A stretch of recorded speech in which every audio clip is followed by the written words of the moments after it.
Olá! Hoje a gente vai conversar sobre Gênesis capítulo 39. É uma passagem bem forte, né? Sobre integridade, mas também sobre muita dificuldade. É verdade. A história começa com José no Egito. Ele foi vendido, né? Como escravo. Isso! E quem compra ele é Potifar, um oficial importante do faraó, capitão da guarda. E o começo já chama atenção, porque mesmo como escravo, diz o texto, José prospera. Vamos olhar isso mais de perto. Exato. E logo de cara, a fonte já diz: o Senhor estava com José. Isso não é só um detalhe, sabe? É apresentado como a razão por trás do sucesso dele ali. Interessante. E a gente acompanha essa subida dele na casa do Potifar. Depois vem a tentação, e aí uma acusação falsa que muda tudo. É uma história bem densa mesmo, sobre confiança, lealdade e destino, talvez. Pois é. O Potifar percebe que tudo que o José toca, prospera. E aí ele confia tanto no José que entrega tudo na mão dele. A administração da casa inteira. Uma confiança enorme. O texto chega a dizer que Potifar nada sabia do que estava com ele, a não ser do pão que comia. Impressionante, né? Muito. E ainda tem o detalhe que José era formoso de porte e de semblante. Bonito, né? Mas essa posição toda, essa confiança, coloca ele numa situação bem delicada. É aí que a tensão aumenta. A esposa de Potifar. Exato. Ela começa a desejar o José. E o convite é direto. Deita-te comigo. E a resposta do José, como está descrita ali, é fascinante. Ele recusa, na hora. E ele argumenta, né? Primeiro, a confiança do chefe dele, ele me deu tudo. Segundo, o respeito por ela, você é a mulher dele. E o ponto crucial, a moralidade dele, a relação com Deus. Como eu faria uma maldade dessas? Pecar contra Deus. É uma recusa bem fundamentada. Muito.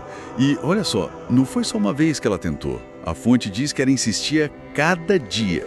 Mas ele se mantinha firme. Que situação, hein? E essa recusa constante acaba levando a um momento crítico. Um dia o José entra na casa para cuidar das coisas dele e, não tinha mais ninguém ali. Só os dois. Aí ela aproveita a chance. Sim. Agarra ele pela roupa, insiste de novo e o José foge. Mas na fuga, a roupa dele fica na mão dela. E essa roupa, nossa, essa roupa vira a peça central de tudo que vem depois. A prova do crime. Exatamente. Vendo que ele fugiu, ela vira o jogo completamente. Primeiro chama os outros servos. E acusa o José na hora, né? Diz algo como: olha só o que meu marido fez, trouxe esse hebreu para zombar da gente. Ele veio para cima de mim, mas eu gritei. A rapidez com que ela distorce tudo é notável. E não para por aí. Ela guarda a roupa e quando Potifar chega em casa, ela repete a história inventada. Usa a roupa como evidência, diz que o servo hebreu tentou abusar dela e fugiu quando ela gritou.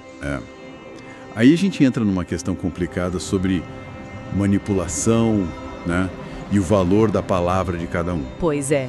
E a reação do Potifar? Imediata. O texto diz que a sua ira se acendeu. Ele não parece questionar muito. Não mesmo. A palavra dela, esposa do oficial egípcio, contra de um escravo hebreu. Ainda mais com uma prova física ali, mesmo que manipulada.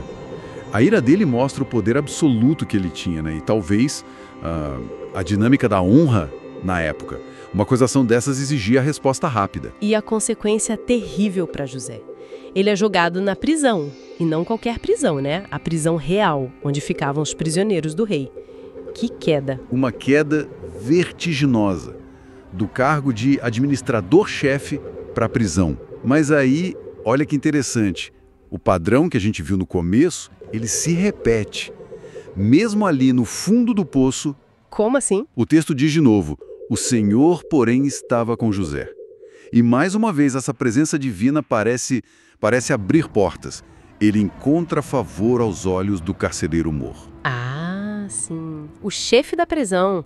Ele começa a confiar no José também, né? Exato. A ponto de entregar tudo na mão dele. Todos os outros presos, a administração do lugar. O carcereiro, diz o texto, não teve cuidado de nenhuma coisa que estava na mão dele. É quase um espelho do que aconteceu com Potifar antes da acusação. Impressionante essa repetição. E a razão que o texto dá é a mesma, porque o Senhor estava com ele. e tudo que fazia o Senhor prosperava. Se a gente junta tudo isso, vê um ciclo, né?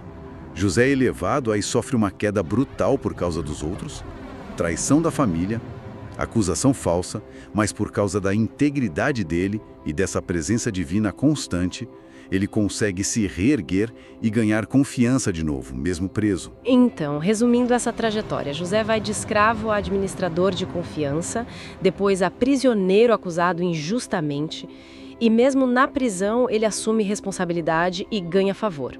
Uma jornada marcada por integridade diante da tentação e uma resiliência incrível na adversidade. É isso. A confiança que lhe inspira, primeiro em Potifar, depois no carcereiro, parece muito ligada a esse caráter que a fonte descreve. Uma história realmente marcante. E fica uma reflexão final, sabe? Sai direto dessa narrativa.